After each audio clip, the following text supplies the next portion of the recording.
Oh, hey, Joseph. How's it going, man? Pretty good, pretty good. How about yourself? Not so great, actually. We got kicked out by our landlord the other night. Oh no. Yeah, we had to stay the night in a shitty inn last night. Oh shit. Yeah. So how's the old fiance? Who, Mary? Yeah. Yeah, she's doing great, man. Nice. We just had a kid, actually. What? Yeah, like last night in the shitty inn. Oh my god. Yeah. So yeah, how's the kid then? The kid's pretty unremarkable. I don't think there's really anything special about him. Oh. But it's good. I mean, like, average health is good. Yeah, so you guys didn't like have to have like a midwife there or anything, or? Yeah, well, yeah. I mean, I'm glad that he's healthy, but we didn't have a midwife there. It was just me and Mary's friends. Oh, Mary's friends. Who are they? I wasn't there for this. Yeah, I know. I'm sorry that you weren't there. It was kind of a last minute thing, but yeah, Mary's friends were there. There's these three guys that hang out at our house a lot, and this guy who calls himself Little Drummer Boy. I think I know that guy. Yeah, Little Drummer Boy. Isn't he like fucking huge? Yeah, he's swole as fuck, actually, Little Drummer Boy. I don't know why they call him that. Yeah, it's pretty weird. Yeah. He's got a bit of a background. I mean, you know about these people? Are you familiar with them? I don't like to judge, I just like to be generous, when people come by my house. If they're Mary's friends, they're friends of mine. Yeah, that's cool. That's cool. Yeah, totally. Get this, man. Mary says that I'm not the father, though. Because we've never even had sex, because we're not married yet. You don't say. Yeah. Wow. Yeah, so isn't it so weird that I have a kid, but I haven't had sex? That is so weird. Yeah, I know. So get this, man. She says that our son is the son of God. Really? Yeah. No way. I know, I'm psyched. So, how is he the son of God? So, I'm in my shop, and Little Drummer Boy is banging on some drums, obviously, because I can hear it all the time. It's really, really catchy. And she's just like, oh God, yes! And so I'm guessing that this happens like, 2 to 3 times a day, right? Oh, nice. Yeah, I know. And so I'm figuring that the God must have come down and had sex with my wife. Right, yeah. Yeah. definitely. I mean, it's okay, because God is never wrong, right? So, I mean, if that's what was happening, I would be okay with it. So you're just like totally cool with that then. Oh yeah, if it's God, yeah, absolutely. I mean, how do you know it was God though? Like there's these other dudes that hang around your house all the time, right? I don't think that Mary would lie. I mean, she's clearly praying. I'll tell you again, man. She was like, oh God, yes. She's very devout. Right. Yeah, it sounds like it. Mm-hmm. So anyways, how about this weather, hey? Yeah, oh my God, I've been sweltering. It's been really hot. Yeah, it's been crazy hot. Yeah, it's like the middle of August right now. Yeah, I sure hope that in the future nobody tells this story about our lives and misrepresents it to say that it was wintertime, like snowy or something, I second that entirely. because that would just be garbage. It would be an affront to how hot I am right now. Yeah, it's fucking crazy hot. Mm-hmm. Yeah. So yeah, man. Where's Mary right now? What's she up to? She's actually just at the inn. She hasn't left her room for like a really long time. She does that a lot. You wouldn't mind if I just went and paid her, like a little visit and to see how the Yeah, to see how the little one's tyke's doing? Yeah. Yeah, totally. No, by all means, go in there. I've got a lot of work to do over here. Cool. Yeah, I'm just gonna go say hi to Mary. Yeah, man, say hi to them for me. And enjoy this beautiful summer day. Oh, I will. All right. See you later. Yeah, see you later, man.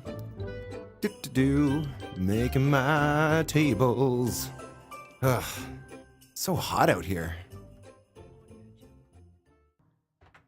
Hi, I'm Bryn. I'm Jer. And welcome to Apes on Tape, the only podcast where Christmas comes early. Well, I mean, it doesn't really come early, dude. It's on the same day. Yeah, I guess Christmas is always on the 25th. Today we're talking about Christmas. Christmas. Yeah, everybody loves Christmas. Except for people that don't love Christmas. It's true. Sometimes Christians don't love Christmas. Yes, we've learned that. Mm-hmm. We've learned many things about Christmas, and we're going to share them with you. We are going to share everything that we know. Well, as most of it what we can, anyways, in an hour. Everything about Christmas. Yeah. Yeah. But first, before we get into any of that stuff, I've got a question for you, Bryn. Shoot. This is a very personal question. Oh my God. Do you Do you believe in Santa? Yeah, I believe in Santa Claus as like a concept. Oh, so like you believe in Santa like the way that you believe in nothing. Exactly. Jeremy, do you believe in Santa? Oh, I totally fucking believe in Santa. Still? Dude, Santa's like fucking magical and shit. What if I told you that Santa was your personal Lord and Savior and that he would be giving us presents for all time in heaven? Well, that's when I would tell you that I was right all along, and I told you so. It's a fair point. Yeah. Did you know that in Japan they serve KFC on Christmas? Like that's their main tradition is to serve KFC. Chicken? I did actually know about that. Oh, okay. Yeah, they line up like Japanese KFCs are like lined up for months. Yeah. Like backed up orders for months. Like there's weird Christmas traditions everywhere. They have like a robot Santa too. Like their Santa's a robot. They actually. Did you know that Christmas there is more like a Valentine's Day kind of thing? No, I didn't know that. There's like they go on dates and stuff, and like everybody just screws. It's like the time to ask out your girl. Like Kind ask of, yeah. out It's like you go on like Miniko. a special ass date. Miniko-chan, will you go out with me for Christmas? Yeah. Like sort of deal. Yeah, and actually, so they have like less than 1% of Christians there, but like everybody loves Christmas still. Yeah, exactly. Because it doesn't necessarily have to be a Christian thing, as we know. That's exactly what I'm saying. Yeah. Yeah. But I actually wanted to play a game with you. I brought a little game for you. All right. So this game is called Truth or Santa. Truth or Santa. Santa meaning that I made that shit up. Because Santa Claus isn't real. Exactly. And what I'm going to do is I'm going to just give you examples of different traditions that come from around the world, and you tell me whether you think that those things are true or Santa. All right. All right. I'm excited. Okay, so the first one. Lay it on me. The first one. In Russia, children will leave vodka out for Santa instead of milk. They think that it might get them better gifts because Santa likes vodka better than milk, and getting him drunk will make him more generous. Ooh, well, they're pretty orthodox. So you think that they would be in line with the traditions of Saint Peter? I'm gonna say that is Santa. I'm gonna go with Santa on that one. You're correct. Yes. You're correct on that one. Woo! Go Santa. Okay. Here's the next one. Yeah, because like you could have had me there because that does seem like a very Russian thing. Yeah, that's what I was trying to go for. I Yeah. mean, like it's tough. It's tough to come up with things that are like kind of unbelievable and still believable. I know. Well, the whole fucking thing is unbelievable. Yeah, that's like true. all of these That's traditions are kind of ludicrous. Here's another one for you. In Norway, women will hide their brooms because they believe that witches come and steal them on Christmas. And so, like, it's a tradition there to hide your broom away. Oh, dude, actually, I think that's true. Because it does seem like a thing from my research on Christmas. I didn't know that, but I know that it has its Nordic roots, and there's like a spirits in the air like around that time. Okay. I'm gonna say it's true. Yeah, you're right. Yes! You got it again. Yes! Shit. I can't stump you. I swear to God, I didn't know the answer to that. Okay, all right. Just made a best guess. All right. So in Wales, they have a thing called Mary Lwyd, I think that's how you pronounce it. It's spelt really weird. Yeah, But Wales people do that. Yeah, it's all known as Grey Mare, and what they do is they dress up they have like a person with like a horse skull, and they dress them up and they drape them in all this shit, and they like the Grey Mare, the person dressed up like this horse, Yeah. or I guess dead horse. They go door to door and they have like rap battles with people. Rap battles. Yeah. Are you saying Norway? In Wales. In Wales, sorry. Yeah. Where they like basically they exchange this sort of like rap battle-esque sort of like insult fest. I was about to say truth, but I'm gonna have to say Santa on that one. No, that one's true. Are you serious? That one is true. No way. And, like, I thought that was. Oh my God. Right? It's so weird. and the longer you try to keep this Grey Mare in your house, like the more luck you'll have or something. So if you can like rap battle with him better. The Welsh are so cool. Well, they're also fucking weird. Christmas is so weird. It is. A dead horse, you're rapping at a dead horse. Pretty much. Like it's a horse head that they hold like above them. And like it's almost like a Chinese dragon, but it's like a horse dragon. It's pretty fucking weird. Wow. All That's right. amazing. Here's another one. Next one. In Italy, it is common to perform fellatio under the Christmas tree because it is seen as a gift. Oh man, I wouldn't put it past the Italians. I'm gonna say Santa on that one Yeah. because they're very Catholic. Yeah, you got it again. Yeah. Okay. Sweet. Bing, bing, bing, bing, bing, bing. All right. That other one I thought was like a lie though. Like that is so crazy. It's so weird. Yeah. Okay. Yeah. Here's another good one. Greenland. In Greenland, Christmas dinner is comprised of a seal. So they kill a seal. They remove the meat from inside the seal. They sew the skin together and stuff it with these birds called auks, like hundreds of them. And then they leave that stuffed seal, sewn up stuffed seal, under a pile of rocks for anywhere between 3 and 18 months. And this is a Christmas tradition. This is a Christmas tradition, Wow. and they eat it at Christmas. They eat like the fermented like bird things. That's and whatever. odd. That's oddly specific, so I think that it's true. Yeah. Yeah. I Wow. gave you too much information, didn't I? Yeah, exactly. Yeah, if, but if it's that specific, like you can't make that stuff up. I can make a lot of shit. I mean, yeah, you could probably make it up, but I don't know. It seems like something that the Finnish would do. Yeah. Well, Greenland people from Greenland are Finnish. Greenlandian. Oh, it's Greenlandian. It's okay. Greenlandian. Oh, Greenlandian. Yeah.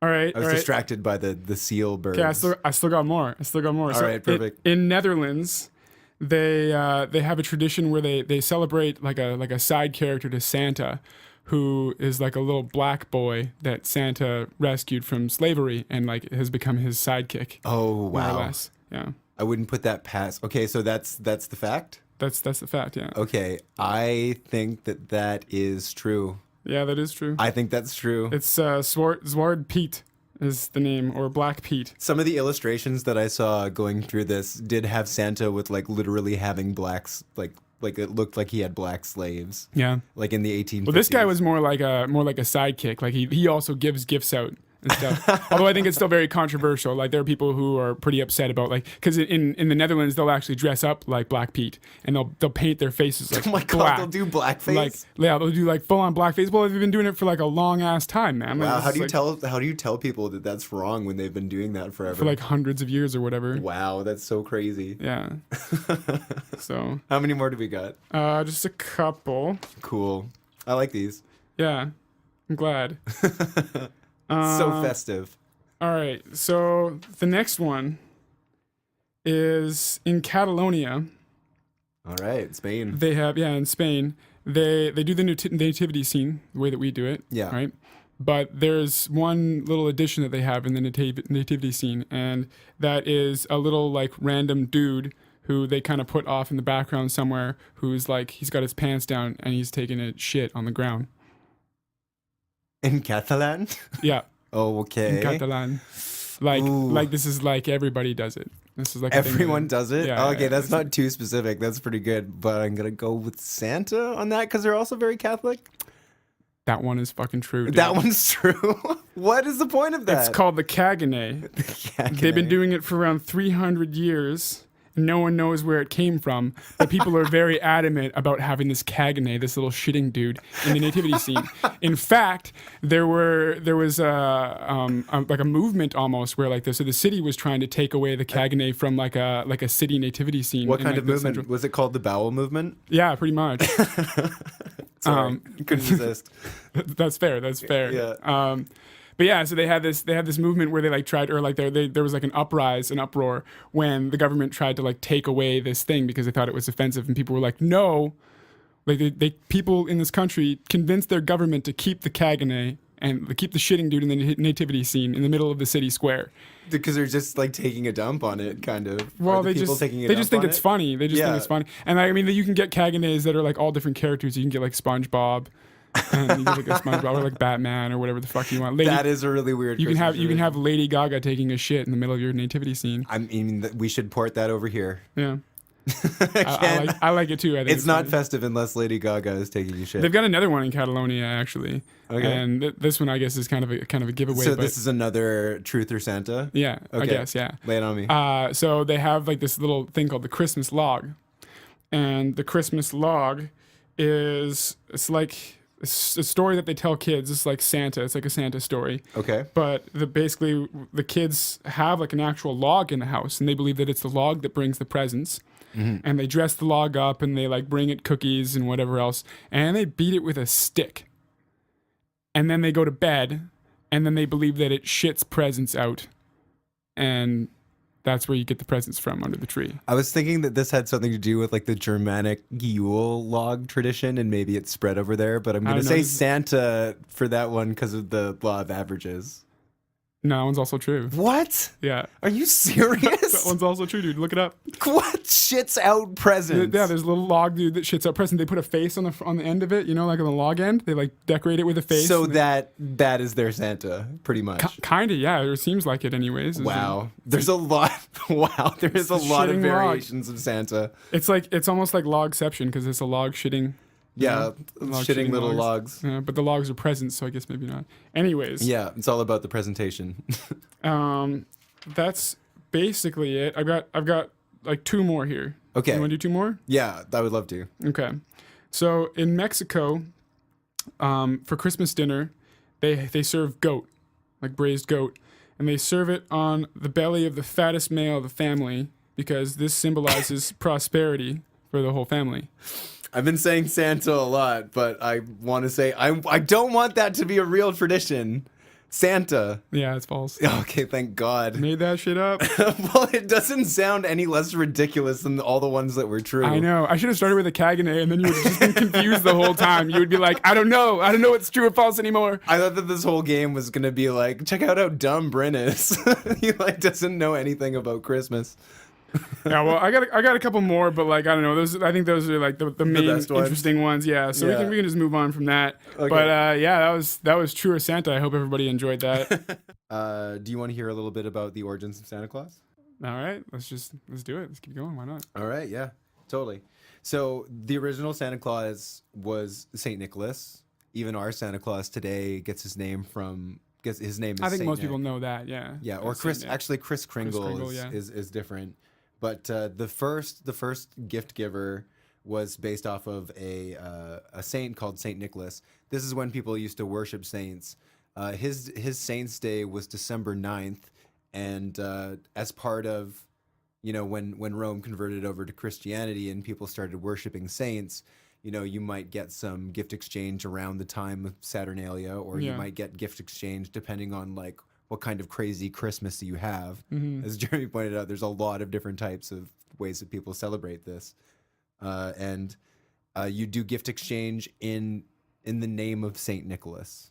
Interesting. Yeah, because to honor Saint Nicholas. Because like, he started he's like the legend. Yeah, he was a very generous guy. So basically, Saint Nicholas was a 4th century Greek Christian bishop of Myra. He was Greek? Yeah, he was Greek in Lycia. So he was famous for his generous gifts to the poor, in particular presenting 3 impoverished prostitutes dowries so that they wouldn't have to be prostitutes anymore.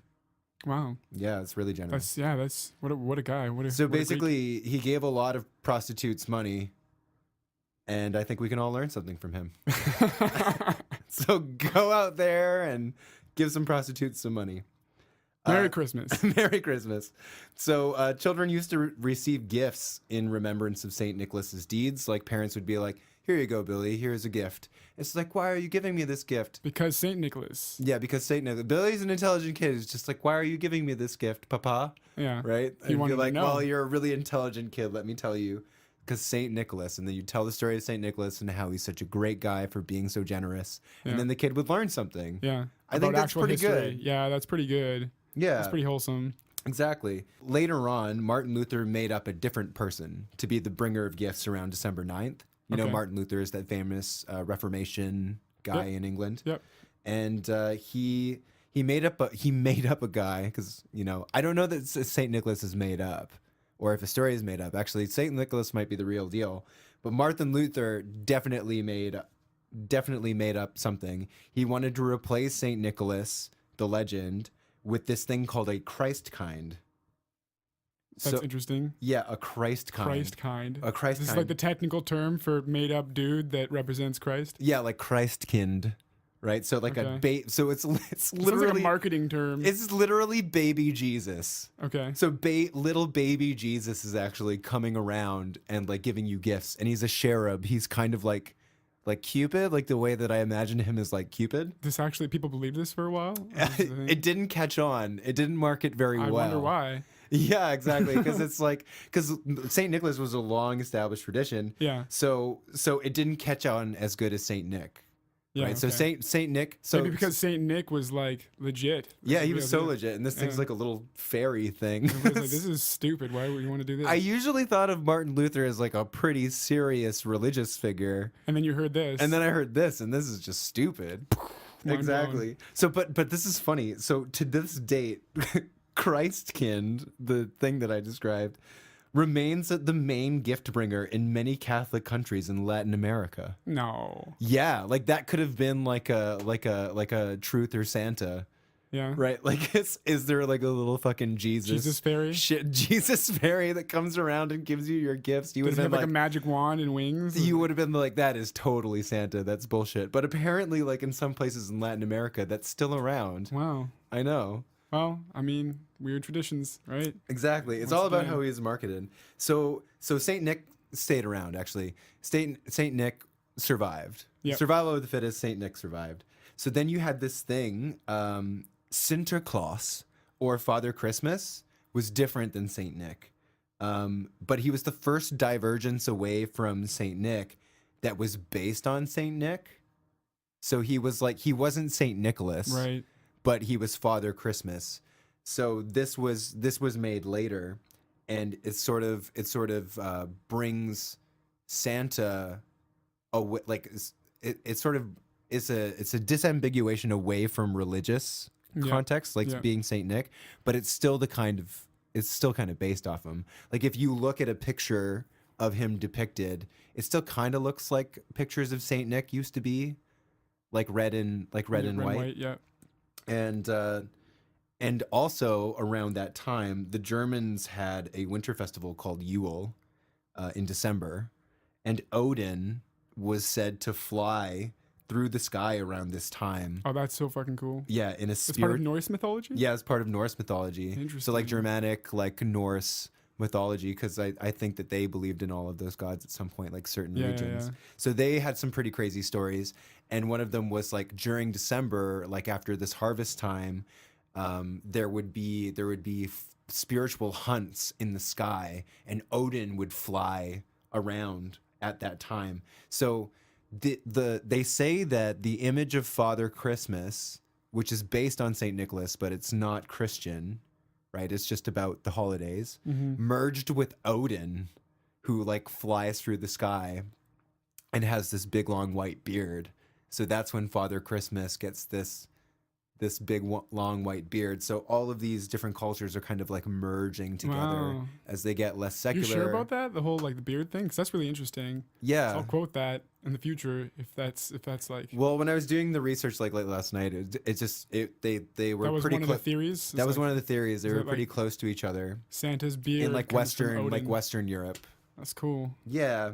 And so yeah, in 1821, an anonymous poem called Old Santa Claus with Much Delight described Santa Claus on a reindeer sleigh bringing presents to children. So that was like the first sort of literature about modern Santa Claus in 1821. So this is a really, really old tradition. This is like a 200. I would say that like Santa Claus proper, like Odin, Like Santa Claus. Father Christmas, Santa Claus flying through the sky. Yeah, the version that we know. The version that we kind of Basically, know yeah. started 200 years ago. So it's like super, super recent. Yeah. Well, I don't know if that's super. It depends on what scale you're thinking. Yeah, I'm thinking terms I often think in a pretty large Like Earth scale. history. Yeah. Okay. It's Yeah. not that old. And shortly thereafter, 2 years later, in 1823, The Night Before Christmas was written. And that one is like a really famous one. Yeah. Where you start to talk about Saint Nick as being, it is Saint Nick. They are talking about Saint Nick. Yep. So they're making Saint Nick sort of not religious because it's not a religious poem at all. No. Right? So you use Saint Nick in like not a religious way, and you describe him as chubby and plump, a right jolly old elf. He's got a little round belly, and he shook like when he laughed. So basically, Santa Claus is just based on whatever you can rhyme with anything that like sounds fun to children. Yeah, pretty much. Yeah. So they made him really really fat. They made him into a cartoon character essentially. Yeah. Well, he's kind of like he's just silly. he's kind of like a superhero. He's a big fat superhero. He's a big fat superhero. He is like Odin. Yeah. I think that the Odin. Somebody told me recently. The Odin parallel is actually, now that I think about it, is pretty. It does kind of make sense, there, right? Yeah. He was leading this hunt like through the sky, and he had like a big beard, and yeah. maybe it had something to do with like gifts that were being given around that time. Or maybe So when he killed the other gods or demons or whatever it was that he was killing, they just exploded and burst into gifts, and then gifts just went flying everywhere, and all the kids in the streets and. See, that would be better. You can totally. They caught the gifts. We can add that to the Santa lore because it's a rich history that just adds things on like over time. We should totally do that. Absolutely. Like there's some people that told me recently. Let's edit Santa. Let's see. Yeah, no. Santa is constantly edited over time, and somebody gave me this idea that because they used to hang shrooms, like as a reason like for magic why mushrooms or like magic mushrooms okay. as a reason for why Santa flew through the sky, right? Because he was high as fuck. No, because people were drying their magic mushrooms on their evergreen trees, and then they ate them, and they were like, They're like, I can see someone flying through the sky. But then I found the Odin thing, and I'm like, it's probably based on that. Yeah. Although, I mean, the mushrooms thing is pretty good too. I mean, maybe they were doing mushrooms, and that's how they came up with the Odin thing. Possibly. Yeah. It's all tied together, man. Interconnected. Everything's linked. Totally. So in 1845, Kris Kringle was a common variant of Santa in parts of the U.S. So this wasn't just in Europe. It was also in the U.S. 20 years after that poem was written. And then in 1850, there was an illustration of St. Nicholas with a black servant. So the black servants of St. Nicholas were still going on in 1850. Maybe that was Swart Pete. Yeah, what was his name? Swart Pete. Swark Pete. Zwart Pete. Like Zwart is, I guess, their word for black. Oh no, yeah, that is Zwart Pete. It's yeah, Black Pete. this image is Zwart Pete. Let me see. So was he a slave? Yeah, Black Pete was a slave, and he was liberated by Santa Claus, actually. Oh, that's awesome. That was the story. And so he like helped Santa, but like of his own volition. Oh, that's so cool. Yeah. So he was kind of a hero as well. Like that's why it's like everybody who's in the Netherlands is kind of upset about having to give up this tradition just to be PC. I wonder if this was before or after the Civil War in America. I couldn't tell you. Yeah, somebody fact check that for us. So in 1889, we're going in chronological order here, a poet popularized Mrs. Claus in a poem called Goody Santa Claus on a Sleigh Ride. Goody Santa Claus on a sleigh ride. It's like starring Mrs. Claus. Welcome up to the stage. So it's another. I just mentioned that because they just keep on adding characters in now. Yeah. Like as and then there's go. Rudolph, and then there's Rudolph. Frosty. Yeah, no, Rudolph wasn't yet actually. Rudolph didn't come until I'm getting to Rudolph actually. So there's The Life and Adventures of Santa Claus was a 1902 children's book. It gave Santa a home, not in the North Pole, but in a place called the Laughing Valley of Ho-Ha-Ho. And he had 10 reindeer who couldn't fly, but they could jump really high. Okay. Right? And that helps to get on rooftops. That was in 1902. And then in the 1930s, Coca-Cola started using Santa Claus in their ads, right? Coke Santa. So this is kind of like the Horus thing, because a lot of people seem to think that it's a common misconception.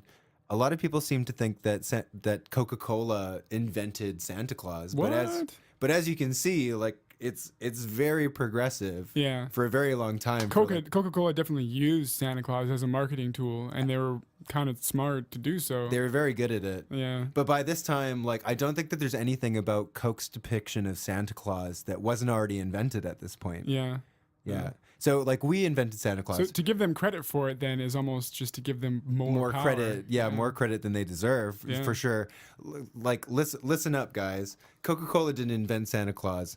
Authors and poets who were trying to get laid invented Santa Claus. That is like at the very least 93% true. Yeah, I would say so. Yeah. I assume they were trying to get laid. So anyways, So also, Coca-Cola was not the first soft drink company to utilize the modern image of Santa Claus in their advertising. It's a coincidence that Santa Claus has been traditionally depicted as wearing red and white. So it wasn't like Coke didn't make Santa red and white to suit Coke. Santa was already red and white. And they were like, oh, fuck yeah. And yeah, they were like, yes, please. So that was in the 30s. And then in 1937, Charles W. Howard, who played Santa Claus in department stores, opened up the Charles W. Howard Santa School, the oldest Santa school in the world, Wow. to train Santa Clauses and to send them out into the world. Malls. Yeah, exactly. Yeah. Wow. So like that tradition started in the 30s, and like now there's Colorado-based societies of Santas where you can go to college for this. Yeah, you do, and you can years, how long is the program? I don't know exactly. What does your GPA have to be in order to graduate? I mean, I can't tell you because I didn't graduate from there, unfortunately. Well, I'm not jolly enough to tell you. That's unfortunate. Yeah. I feel like you'd be a pretty good Santa. Thanks, man. I think that you'd be a pretty good Santa. No, I'm bald. Oh, so you'd be a pretty good elf. We could just put a hat on you. Yeah, there you go. Yeah. Be a really tall elf. We'd be quite a pair at the mall, I think. See, that's the thing, that these institutions could potentially be harmed by widespread ideologies that like Santa Claus is like an old tradition that like doesn't really help children or like rewards ignorance or something like that. Yeah, I guess. But then like why are we setting up our businesses based on the upholding of lies, and specifically lying to children? It's a very good question. You know, like the fact that there's an economic investment in that, like enough, and there's always been an economic incentive for lying to children. That's true. Yeah, in Christmas's particular case. But like it's kind of crazy to think about. Like, so if we stop telling the lie of Santa Claus, if everybody got on board and we were all like, let's not do Santa anymore, people would lose their jobs. I was just gonna say, probably like thousands and thousands of people would be out of work because of that. It's a whole industry. It is. Yeah. So that's why I brought up that school, and that's why I brought up that like Colorado society. They're just like, hire elves from us, hire real experienced Santas from us. We got all the Santas. We got all the elves. We got Mrs. Clauses. That was pretty great. We got tall Santas. We got short Santas. We got fat Santas. We got skinny Santas. No, wait. Santas of all denominations. Yeah, we got black Santas. We got white Santas. We got Hispanic Santas. Lay Santa. Lay Santos. El Santos. El Santos. Oh, my God. Okay. Yeah, and that's pretty much... the history of Santa? Yeah, so now there's more additions to the story. In 1937, a book was written called Rudolph the Red-Nosed Reindeer, and then Rudolph was added, and that was so popular. That's what you got to do. You got to come up with like a new thing that fits so well with the story, and then kids love it, and it takes off, and they buy the books, and it becomes part of the canon, and then you can sell chocolates based on it, and just creates more value. And you probably 30 years later you have the stop motion animation film that we're all familiar with. Yeah, the Rudolph the Red-Nosed Reindeer cartoon. Yeah. Yeah, and then there were spin-offs and sequels from that, like Frosty the Snowman and Rudolph 2, and I think like the rest is history. Yeah, I saw one recently. It was like another one of these claymation sort of Christmas special kind of things with a new character. Nice. And the new character was Predator. What? Are you being serious? You can look that shit up. There's a claymation Predator. It's pretty short, but yeah, there's like a Predator cartoon, and there's like like elves and stuff trying to fight Predator, and oh my God, Predator's just gonna become part of Christmas now. I was just about to ask you, do you think that Santa has any room to evolve? To evolve, in his own character? In his own character or in his like world. Obviously Predator has to be in there. There are different... It's like a main adversary. Yeah, there's different like evolved forms of Santa already. There's a Futurama Santa Claus, which is like the robot dude. Yeah. Right? there's like, I don't know, there's versions of Santa who are like kick ass and they like, have machine guns and muscle shirts and shit. I know, but like it's like canon Santa. Do you think that canon Santa, like kind of the canon Santa by definition is just canon Santa. It's just, you don't change that. I'm saying that like canon used to be Saint Nicholas, and then it went. They tried to do something else with it, but it kept on being Father, and then it transitioned into Father Christmas, right? And then eventually got like reindeer and stuff like that, and Rudolph and Frosty and Mrs. Claus. So these things are canon. Yeah, they're things that really stick around. Yeah. Okay. Yeah. I mean, I don't know, man. Time will tell. I think that it's very possible that Santa will eventually like grow some new appendages or some shit like that. Who knows, man? It's a crazy world. Yeah, right? I think that Santa might be gender neutral in the future. They just get rid of Mrs. Claus. That's actually not a bad theory. Yeah. When you think about it. PC Santa. Yeah. PC Santa with like, I don't know, his like Apple branded sleigh.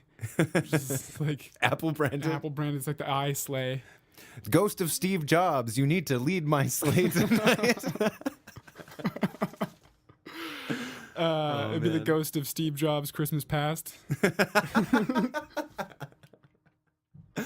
Oh man, didn't you say that like there was some Christians that were like very, very against Christmas? Oh, extremely, yeah. It's actually kind of surprising. Like if you go on YouTube and search like, actually I think what was the thing I searched the meaning of Christmas. That's what I searched, is the meaning of Christmas. Yeah. And like a lot of the results on even just the first page were people or Christians or pastors or whatever of different denominations giving speeches or like making blog posts or whatever, like basically saying like how bad Christmas is, like how bad it's become and how commercial it's become, and like these are all the reasons why we shouldn't celebrate Christmas as Christians. And then there's also even videos of people trying to like debunk all of these arguments, because some of the arguments are absolutely ridiculous. Like like so one of the main things is that they're concerned that people are committing sins by engaging in pagan traditions. So like one guy, one video that I saw was a guy saying that by kneeling down to get a present from under the tree, you're worshiping the tree. You're bowing to the tree and worshiping the tree. Just by physically kneeling down. We did worship trees. Human beings. So this is the thing as well. So pagans are written in the Bible to have carved idols out of trees, and they worship trees. But that doesn't fucking mean that like by going and like getting on your knees and taking a present from under the tree that you're worshiping it. Yeah. Right? Like it's a bit of a stretch. It's a weird thing to say. Think. It's like kind of, I don't know, it's kind of like fanaticism, I think, at that point. Well, and apparently like in Norse culture, they did worship the evergreen trees, but not like in that way, not even in a gift exchange way. I think the evergreen tree is a symbol of life through death. It's kind of like it follows this resurrection theme. Yeah. To Christmas because it's green. It's green despite everything else being dead. Yeah. So it's kind of an amazing thing. It is. And then it's become like a permanent fixture decoration of this time, like multiculturally. I mean, why not? It's a beautiful thing. Like, why do we have to, be so opposed to these sorts of things, whether it's so we're funny religious or not? And I'm beginning to like, after doing this research, I'm like, what's wrong with Saturnalia? Saturnalia seems like a great thing to celebrate. Yeah. Why not worship an evergreen tree? It's sweet. Yeah, I mean, like, I don't know. There's a whole bunch of different traditions too that these anti-Christians touch on. It's not just like the tree thing. Like, it's like, but basically the general argument is pagans or some other like non-God worshipping group of people, pagans did X, which is usually some kind of ritual or something like that, and Christian practice Y is similar to X, or thing that we do on Christmas Y is similar to X. Therefore, Y is evil. So you shouldn't do the things that are similar to things that you don't agree with, more or less, even if there are like significant differences and whatever. Like, again, coming back to the tree thing, getting on your knees and giving, getting a present from under the tree. What you're actually doing, like your mental volition in that position, is to like get the gift and give it to somebody and whatever, right? Like, it's not like you're thinking in your mind like, oh, tree. Yeah, it's definitely, it's more about that sort of communally made festival, and like wanting to feel good, making other people feel good makes you feel good. Yeah. And I mean, like, I don't know, I think that there's less of a sinister or like religious aspect to doing that. Yeah, they're so against the commercials, and I think a lot of people are. I mean, like, I'm certainly like, as as a marketing guy and whatever with that background, I definitely seen like the dark side of commercialism plenty, and I'm definitely opposed to extreme commercialism and stuff like that. And Christmas does have a lot of extreme commercialism involved, but I don't think it's all extreme commercialism, and I don't think that like gift giving per se is a bad thing or like Yeah, just a commercial I think that thing. they're separate. I think that gift giving is a thing that we do for ourselves during this season, like Yeah. as we've seen, and then capitalism as a system sort of sees that and says, "How can I make a buck in this environment?" Yes, absolutely, absolutely. Mm-hmm. I mean, there are people who believe that it would be better to give money instead of giving gifts, just because with money you can always get something that you definitely really want, Mm-hmm. which I think is kind of like, I don't know, like an economic desensitizing of the tradition of giving gifts, because you don't necessarily give gifts just to like make sure the person gets something they want. Yeah, You know you what I give mean? gifts to be thoughtful and sort of demonstrate value in friendships. Yeah, I think that argument that like, oh, it'd be better to give money, it just assumes that material possession is what makes the person that you're giving the gift to happy. But I don't know if that's necessarily true. Like, is it the gift that gives happiness, or is it the giver of the gift that provides some happiness? You know what I mean? Like the knowledge that someone is connected enough to you and cares enough and knows you well enough to go out and and find something that you actually like and buy it for you and wrap it up and give it to Totally. you, and you're like, oh man, like this, this means something. I only get money for stuff if it's something that the person who gives me the gift can't buy, and even then, they would give you a coupon. Like for example, I'm getting somebody a gift that's basically like me paying for the gift, but I'm gonna like wrap it up and Yeah. I'm gonna like title it, and it's something that they really need, but basically it's just paying for something. Yeah. It's like having like sort of like a bill of goods, you know? So you think it is just like the economic function that sort of provides the demonstration of like love and care or whatever? Well, no, I mean there is an economic aspect to it, because you do have to go and get the gift, and then you have to deserve the gift in order to get it. So Yeah, you have to deserve it. Yeah, You gotta earn that shit. exactly. Being a good fucking friend. So you'll always have to pay money for it or spend time on it in some way, Yeah. right? But It's interesting actually.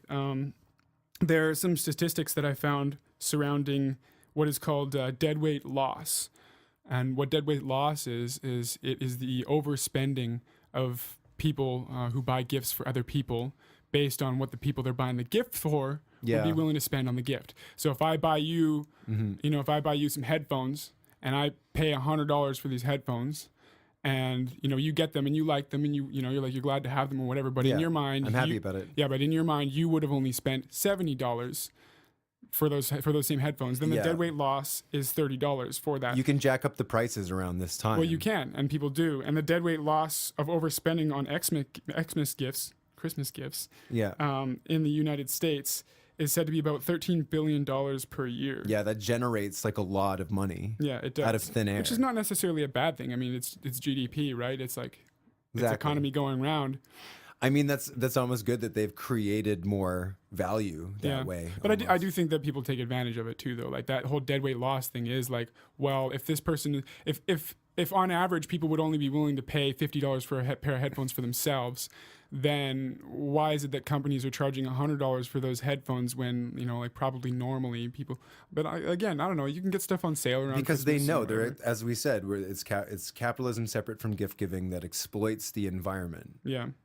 In there to create more value. But I think that the real exploitation, like the evil kind of exploitation, is kids getting brainwashed during the holiday season, leading up to the holiday season. Yeah. And they like have to have this toy Yeah. or something like that. I also like basically like manipulating people's minds to make them think that they need a particular thing this Christmas. Yeah. That's what I think is evil. I don't think it's the creating extra value for yourself like during the holidays. Yeah. I think that's everybody's right if you're able to lay that trap. I guess you kind of like deserve the money.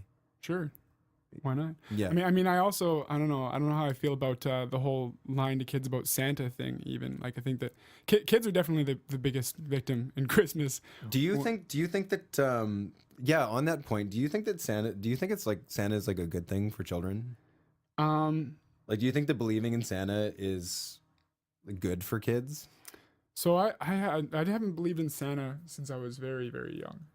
I don't really remember when it was that I discovered that that it wasn't real and I whatever was else. 12. I was pretty young. I would have been like 5 or something like that. Like Oh, you discovered it at 5? Well, like my mom didn't really put up a big charade kind of thing. Oh, that's good. Which is, well, is it though? Like I don't know. This is the whole thing. It's like, so I didn't mind it because like it was like whatever. Like I kind of like my whole life I've basically sort of understood that Santa is just like Santa's a thing, but he's just like he's a story thing. He's a fiction, and and it's this cool story and whatever else. And you come from like a Christian background too. Yeah. Yeah. Do you think that had anything to do with it? Probably. I think probably my mom was less Santa oriented because she was more Jesus oriented. Interesting. But yeah, I mean, either way, like I don't really remember like talking to other kids and being like, oh, these kids still believe in Santa. What a bunch of idiots. Oh, that's good. But like, I don't know. And maybe there is value in having known all along. I definitely feel like I wasn't that disappointed. And I know people like Arthur, my roommate. Oh, really? Yeah, he was telling me the story the other night about how, like, he was telling me kind of a magical story actually of how his whole family would uphold the myth of Santa for the kids in the family, and their tradition surrounding that was kind of magical. It was really cool. But he expressed very upset sentiment regarding having like when he found out about it and whatever. He was like, oh man, like that was painful to find out that Santa wasn't real and that we'd been lied to all that time. Oh, okay. So he was mad about being lied to. Yes. Yeah. Oh, okay. Yeah. Interesting. Because I don't remember being really upset about it. It was very, very gradual because, as I said, it was like super late when I found out. Because I found the presents. Yeah. That's how I found out. Well, I mean, it wasn't like he was like, oh my God, you fuckers. I went looking like for that. them. Yeah. Yeah. But like he was like, I was like, this makes perfect sense because I discovered it on my own. Okay. I'm not even really sure what you're talking about. Like, you didn't really explain. You just said you went looking for the presents and then... Yeah, that's how I found out about... How does that mean that you found out that Santa wasn't real? You just find presents under the tree? No, I found presents in my parents' closet. Ah, yeah, I see. Yeah. And then they were under the tree, and then I had verified that they were the same presents that were in the closet. Okay. Yeah. So you like ran a bit of an experiment then? Exactly. Like, I'm gonna see I went rummaging around the house looking for potential hiding gifts. places. Yeah, okay. Yeah. Wow, so you like went like and discovered for yourself that like, oh, Santa's not real. Pretty much. But I think that there's that point where you ask your parents, is Santa Claus real? And then they either lie or they don't. Yeah. And I feel like at that point, if you're asking, if you're interested, if you're like, is Santa real or not, your parents should be honest with you. I think that's the I right really thing to think do. that too. I think that I was talking to somebody about this the other day, and if my kid asked me, what's that man on the Coca-Cola sign? I'd say, well, that's Santa Claus. Would you like to know more about Santa Claus? Like if they were really young, and I would be like, there's a whole bunch of movies that we can watch about Santa Claus, and then I could spend that time with them. But when they really ask like intelligently, like kids ask lots of stuff, Yeah. right? But when they ask like very intelligently, maybe like, so is Santa Claus real, and why does Santa Claus bring me nice presents and bring my friend crappy presents? Yeah. Does Santa Claus bring the same caliber of presents to everyone? I'd be like, here's a reward for being intelligent. Yeah. I'm totally. Here's the thing. I'm gonna tell you straight up. Yeah. Like, and here's the thing. Like, that will be like that'll also be like a magical moment for me with my kid when I realize that they've become intelligent. I don't even know if I would I don't know if I would have it in me to really uphold the myth of Santa Claus for my kid at all. I would try not. I think it would be really easy because kids don't know. I'm not saying it whole wouldn't lot. be easy. Of course, it's easy in terms of like, yes, kids are easy to deceive, but like you deceiving them, like, doesn't that feel kind of wrong? Like, I mean, I don't like the idea of doing that. I wouldn't want to even like raise my kid from the very beginning being like, oh yeah, Santa, he's gonna come tonight. He's gonna be on the roof, and like the Tooth Fairy and Easter Bunny. I'm not gonna do. I don't think that I'm gonna do any of that. Yeah, I don't think I'm gonna do any of it either. Yeah, because I think that like I have this idea that I'll be like, whoa, look at all these presents under the tree, and then the kids won't even ask questions for the time that they believe in Santa with me. Yeah, sure. Right? They won't even like, because everything is magic to a kid. As soon as they start asking questions, I want to start telling the truth. That's basically my thing. That's what I'd like to think. But there's a lot of people who think that that's bad. Yeah, I would imagine so. I mean, like I said, that there is a certain amount of like fun and magic to sort of like be had with this tradition of Santa Claus, and I think that people are kind of attached to that experience as well. Yeah, parents want to have a nostalgic attachment to the tradition that they had when they were kids, because their parents told them that Santa Claus was real and that the guy from the books was real, and so the idea is that they get to bond with their kids, and the lie comes full circle. Exactly, so that they can make the lie full circle. So like my question to that is that, are we living in a tradition of misinformation? And does the capitalism part of our traditions that thrives on these traditions, does that keep that tradition of misinformation active? Like, for example, right? They, like that example that I gave you where they lie about Santa Claus so that they can sort of bond with their kids a little bit better over their own childhood. Yep. Does that mean that, like, if you're uncomfortable with telling your kid that Santa Claus is real because you're afraid what will happen if your child doesn't have the same upbringing as you? Or maybe the same upbringing as other kids. Or as other kids, yeah. To answer your initial question, I think the answer is yes, for sure. Yeah, I think that's why they do that. They're uncomfortable. I think that it is a tradition of misinformation, and that it is upheld by capitalism in a large way. Yeah. No, but it comes down to individuals too. Like these individuals make that choice. They're like, I want my kids' traditions to be like my traditions. Yeah. That were controlled. But I mean, like, I don't know. Even if you, like, who knows? I guess. What would happen if you were to, like, okay, well, I'm not going to uphold any of these traditions, and then your kid is just going to be exposed to them being around other kids. And stuff anyways. What I'm saying is that you wouldn't know how that would go, and so you're afraid of the unknown in that regard, and that's why you uphold the traditions, because you don't know anything else. Maybe, I don't know. I think that's a bit of a maybe pessimistic or just low end kind of theory on why people do it. Like, I mean, like, I don't think that that's what, like, my mom did Santa. Like I said, she didn't really uphold Santa for very long, but she did do Santa stuff when we were kids. Mm-hmm. And I don't think she did it because she was, like, afraid of us not having the Santa experience. You know what I mean? Like, I think that she just liked the idea of, like, oh, like, it's cute little kids running around believing in Santa. Yeah, exactly. Yeah. And, like, it's fun for her. Mm-hmm. And I think that's probably my theory is that the biggest part of it is that grown up, it's not the kids that like Santa doesn't become real for kids because kids want to believe in Santa and want to, like, it's not beneficial for them as much as it is for the grown-ups. I think the grown-ups are the ones who really want to keep the Santa myth going because it's fun. Yeah. For them. Yeah. But I'm saying it's fun for them because doing something else, they're afraid that their kids won't have that experience. Yeah, I don't know about that. Yeah, I guess I don't know either because I haven't had any kids. And I think that there are people who are probably like that. Yeah, that's what I'm saying is that but I don't think that's not everybody. I'm sort of suggesting that there's this underlying fear there that I don't think things are fun because you're avoiding fear. I think things are fun because you pursue them intrinsically. Mm-hmm. So, but we're pursuing lies intrinsically. Yeah, we are. We do that all the time. Yeah. I suppose you're right. It's not just Santa Claus. That does make sense. I still think that childhood could be looked fondly upon. Like looking back, if you looked back, and if you knew much of the truth, like just how you still look fondly back on your childhood. Dude, I fucking love Christmas. Yeah, without Santa. Like we have living proof here that, Jeremy had the Santa myth dispelled quite early, and he looks back fondly on his.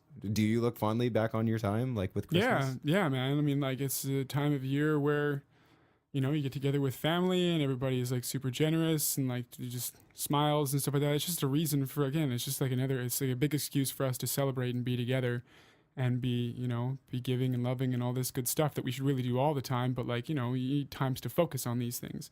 And it's nice to have a little bit of time set aside for that, And Western tradition has allowed us that because it's been quite pervasive. Yeah. I have zero problems with Christmas, gift giving. In fact. Me neither. I love Christmas. It's an elongated. I got a thing here for you. What is this? Get out of here. No, you did not. I got you. Jeremy has just passed me a box of some sort. It's a gift. What? This is totally unexpected. I like how you didn't even ask, should I open it now or later? You're just going for it. Should I just open it now? Yeah, absolutely. If you want to open it now. I was just sticking my finger in it. I was like, I thought that this would be like an unwrapping. Oh my god, this is crazy. Oh my god! Ah! It's The Watchmen. Yeah, man. Dude, oh, I lost my copy of The Watchmen, and I Yeah. love this book. It's a great book. It's such a great book. Oh, this is one of my favorite books, man. Yeah, I know. didn't get you anything. That's fine. That's feel- not why you do it. Think Yeah, about that's that, not why you do right? it. Yeah, that's Yeah. right. It's for It's for this. you. My gift is your smile right now. Exactly, and you feel good right I now. do feel getting really me this. good. Ah. This is amazing. Oh, I'm glad you like it. I was actually unsure whether you would have bought a copy or not by now, but you No. were talking about like wanting one for. I wouldn't. And on the on the Money podcast, I'm like, I don't have time to get things that I want. Yeah, so I figured it'd be a pretty safe bet. Exactly. Yeah. Wow, man. There you go. That's what Christmas is all about. This is it. The meaning of Christmas is right here in this room right it's now. all about lies and gifts. Yeah, I mean, really, I was only doing this because Bryn wanted to borrow my copy of Watchmen, and I was like, fuck that. I did, and I never borrowed it. Yeah, because I never let you. Oh my So god. really, I'm just a selfish prick. protecting my own interests. That is what Christmas is all about. It's not about anything else except Saturn and yourself. Gifts and yeah. And being self-interested. Saturn is the god of being self-interested and time. Oh my god, look at this comic book. This is amazing. that is so good. Yeah, man. Do you want to touch on any other talking points? I don't know. I got one last thing I thought I might bring up. As I had kind of a question that I was looking into as to whether Christmas is good or bad for us in general. Right? And I went like looking for debates and like statistics, people like voting for like what they thought, Christmas about Christmas and commercialism and all this kind of stuff. And I found some pretty encouraging things actually. So this one website. I think it's a good thing. I'm just going to start right off with that. I think that Christmas is a good thing. I think most people do. Absolutely. So one of the questions that I found online was Christmas destroyed by consumerism? And there was a poll, and in this particular poll, people said 74% of people said yes, Christmas has been destroyed by consumerism, and 26% no. And that's interesting because some results that I got from a different poll kind of contradict that a little bit. So there was a poll done by BuzzFeed actually that had over 100,000 respondents, and there's a bunch of questions on there, and like a lot of them were just kind of random, like what do you think the best Christmas carol is, blah blah blah, and this kind of shit. But one of the questions was, what do you do for Christmas? What do you do with your time? And 89% of the over 100,000 respondents said that they spend time with family. Yeah, it's a family time. Yeah. And when asked what the true meaning of Christmas was, 59% said quality time with family and 32% Jesus. So again, coming to like the two main types of Christmas, Yeah. Christian Christmas and family Christmas, that's really what it is. And only 2% said that the meaning of Christmas was Santa Claus. With Santa Claus. I almost think Which is that still kind of a high number. When I know, like I think that the Jesus number is like really, really high. Wow, there's a lot of Christians. Yeah. There's a lot of Christians. It's a very prevalent religion. But December 25th is, again, so arbitrary for having anything to do with Jesus. Yeah, whatever. I mean, like, if they want a reason to celebrate Jesus and like a day to do it, like what better day? Why does it matter? As I said, happy belated or happy early birthday. We love you. Whatever, yeah. Yeah, whatever, we love you. But it is family, like whether you're Christian or whether you're pagan or if you don't know, either way, Christmas is mainly about family for all of us, I think. Like even other people, like Jewish people and Chinese people that aren't Christian, they get together with family around the holidays as well. Yeah. My only question is, why don't we do it more? Like, why is it always like we have this one day a year where everybody just like, let's all do Again, Christmas. I think it's about agricultural societies and specialization. You work really, really hard like throughout the year, and then we have this long standing tradition of taking ourselves less seriously around this time. So you get more time off, and you spend time with your family. I still want to do it more. I'm gonna start a day. It's fair. I'm gonna start a day called Celebration Day, and it's gonna happen every fucking week. And every where you have one day a week where like every day You just like That's called Apes on Tape, Jeremy. You're basically just describing Apes on Tape. Well, we haven't started doing weekly podcasts. We do it almost like We're getting there. we meet once a week to like talk about That's it. true. Pretty much. The earliest known reference to commemorating the birth of Christ on December 25th is in this thing called the Roman Philocalian calendar. Okay. And it was made in the year 354. Right. I'm actually not surprised to hear that it comes from the Romans, because that's where like a lot of our cultural traditions and stuff got their prevalence. Yeah, like this. I think that this whole holiday is actually just Saturnalia. Yeah. You're kind of, because think about people in agricultural societies way back in the day. Like for example, today is December when we're recording this podcast. Today is December 22nd. Yep. Right, and there's going to be a full moon tonight. So Christmas kind of comes around the time of the last full moon of the year. Okay. After the last full moon of the sowing the previous harvest. Okay. Right. So there's no more work to do, and it's dark outside, and it's cold. So everybody just takes time off. Yeah, everybody just takes time off, and that's actually what Saturnalia was about. Saturn is a Roman god. Okay. There was a cult of Saturn. Yeah. The cult of Saturn survived in its buildings. They can tell, archaeologists can tell that Saturn, the cult of Saturn survived hundreds of years after it changed from BC to AD. Yeah. So Saturn is a Roman god, and like all Roman gods, he has a Greek god that he was totally ripped off from. So Saturn rips off the god, and more specifically, the Titan Kronos. Oh, nice. Yeah, who's the father of Zeus and the king of the Titans. Yeah, big name. Yeah, exactly. He's one of the main ones. He was like the all Titan. guy. Yeah. He's like the boss, the main boss in like God of War. Yeah. I think.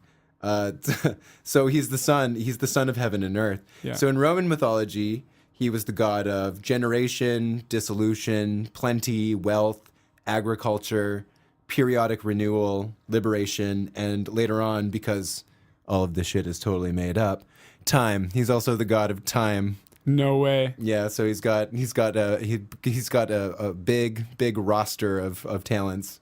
This Saturn guy. He's the fucking god of time, man. Yeah, he's the god of time. As soon as you said that, I heard like a rock song in the back of my mind. God The god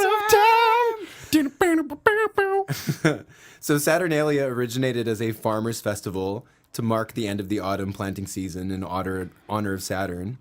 The last full moon of the year is around December 22nd, but it varies from year to year. Saturnalia starts around December 17th and lasts for 7 days, so until December 23rd. So this would happen in Roman times. This is a very like ancient tradition. So during Saturnalia, dress codes were relaxed. Such small gifts were exchanged, and candles were put in windows, and caged birds were exchanged. Oh, that's kind of cool. Yeah. So this actually sounds like a lot like our modern Christmas holidays. I also heard actually that during Saturnalia, the king and the fool would switch places. Yeah, there was a lot of social role reversal. That's kind of cool to do. I kind of wish we still. Like, I want to become a king for a day. Yeah, they would. In Saturnalia, they just choose like a random person to be the king of Saturnalia. Yeah. And then you were king for a day. That's fucking sweet. It's not like all the masters became slaves. That's the best tradition out of all the. Why didn't we keep that one? Emperor Domitian, in around 51 to 96, like that early, like after Christ, changed Saturnalia's date to 25th in an attempt to assert his authority. He curbed Saturnalia's subversive tendencies by making it public with events under his control. So basically around this time, after Christ, the state started taking control of Saturnalia. Wow. And that's why there wasn't that role reversal anymore. Okay. Although, I mean, Christmas is different everywhere. Yeah. Right? Like in England, people were still going around like it was Halloween, basically like demanding food and stuff like that around door? Christmas. Yeah, going door to door, like basically like threatening rich people. Yeah. That sounds like a pretty fun tradition too. Let's go fuck with all the rich people. It's kind of like the Purge a little bit. Yeah. Like wow, seriously, like that intense? Yeah, our society I mean, the night is dark and full of terrors, and winter is coming. Did you just quote Game of Thrones? I did. I totally did. Anyways, so The earliest known reference to December 25th as being Christmas. So this guy, he changed it to December 25th, as I said. Yep. Domitian. And then around 354 AD, this prominent calligrapher, he was the first he basically like writes calendars and draws calendars for rich people. So he literally like he writes history. He did. That's what he did in this calendar that he wrote, which is like it's an illuminated manuscript. His name was Furius Dionysius Philocalus. It's quite a mouthful. Yeah, it is. And he was the best calligrapher in the world. He was one of the best artists in his field. Well, la-di-da. He was the first person to say Christ's birthday is on December 25th. And like we said, He just came out of his apartment one day and he was like, "Hey everybody, Christ's birthday. It's on December 25th now." yeah, pretty much. Like he decided it. It was one individual that kind of decided this. Wow. And I had no idea. This thing became used as a reference because they really liked and this thing survived too, right? So it was a very prominently used document, and that's what they did is they looked at other stuff and then they copied, and it's like, oh, Christ's birthday is on December 25th, and then like the rest is history. Yeah. So he was Roman, and he was Christian. My theory is that he was like, Saturnalia is one of my favorite times of year because it sounds awesome. Yeah. Right? Saturnalia is a much better name than Christmas. Yeah, exactly. Let's be honest. Yeah, we're worshiping the god of time. Yeah. We're still kind of doing that today because we don't really know when Christ's birthday is, right? So I guess it's true. I mean, Yeah. like, I don't know. Everybody's worshiping whatever they want to worship. You know what I mean? Like, it's not really about like what is actually happening on an objective way, like whether the Jesus's birthday was on December 25th. It's just about like what is your mental volition? You know what I mean? Like what are you celebrating sort of in your own mind at Christmas time? And if people aren't celebrating Saturn, then they're not celebrating Saturn. Like, they're just celebrating. They're just celebrating. I think they're just celebrating. Well, I think we're just celebrating because we just love that shit. Like I don't know why we need to have like specific days and only so few of them and whatever. Like we just need to do more celebrating. Well, shit. I think it's about agricultural society. Yeah. Right, because Still? our traditions are passed down, and often people don't really question their traditions. That's true. Yeah, I mean we're doing it, but that's not what everybody does. Right, I'm saying that it was a lazy time of year because you couldn't do any more work. Yeah, it's still a pretty lazy time of year, I feel like. And it just like this Christmas holidays that we have now just happens to match up with Saturnalia, which is, evolved over time. Interesting. Yeah, and it evolved from just like getting drunk and having a general party out into the streets into commercialism and presents. I mean, gifts exchange has always been a big part of it. Like gift exchange was a part of Saturnalia. Yeah. For sure. I don't think there's really anything in the Bible about needing to celebrate Jesus' birthday or doing gift exchange, like in the name of that. I think it does come out of those pagan roots entirely. There's no reference in the Bible to Christmas at all? To needing to celebrate Jesus' birthday? No. But they do talk about like, oh, this was Jesus' birthday and this is what happened. From what I read, there's nothing. There's nothing like that. Did you read the Bible? No, well, I just read some cliff notes on the Bible. Okay. Yeah. Interesting. Yeah. I definitely would have thought that like there would be at least a mentioning of like this is Christmas. This is what, like, not necessarily you need to celebrate Christmas and you need to do these things, blah blah blah. But like this is Christmas. This is what happened. And then from that, they said what happened in it, but they didn't have like say a date or anything like that. No, they didn't have the dates or anything. Yeah. And they certainly didn't say do gift exchange. So on people Christmas. like without, So it was entirely pagan, I think. Yeah, probably. Yeah. Well, I guess that's it then. Yeah, thanks for hanging out with us, guys. Yeah, I hope that everybody has enjoyed another episode of Apes on Tape. Yeah, and we both of us wish you a Merry Christmas. Happy holidays, whatever. A happy whatever Saturnalia. You like to say. Yeah, happy Saturnalia. Exactly. Yeah, definitely. Merry Yule. Yeah, have a jolly Yule. Or as they say in Japan, Meri Kurisumasu. They have like their own word for it. Yeah. Happy holidays, guys. Peace out. Enjoy. Yo, MC Christmas Cheer here. It's that time of year again. Time to bust out your holiday spirit and your eggnog and lights and shit. Hey, turn up them sleigh bells. Yeah. Oh, the weather outside is just fine. I know it ain't sunny, but whatever, I don't mind. Because I keep it warm and toasted on the inside. Plus it's been a while since we had a little snowshine. Yeah, I'm feeling winter wonderful, like everything's lovable. Man, I even tried to hug my tree, but that shit's spiky. I'm cheery as fuck, like I keep on smiling brightly. Like instead of me mugging, I'd be saying high five, please. Even if I'm not a gifted rapper, I'm still a great gift wrapper. Happy to pack her up tight and give after. Who doesn't like a bit of swagger? Maybe even just a Christmas cracker. Anything to bring a friend a little laughter. It ain't all about that, sure, but it also ain't like generosity ain't a factor.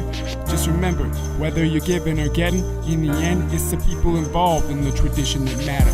What would it be like if we tried to be nice to our fellow man all the time? Maybe we'd be free of crime, maybe we could be divine.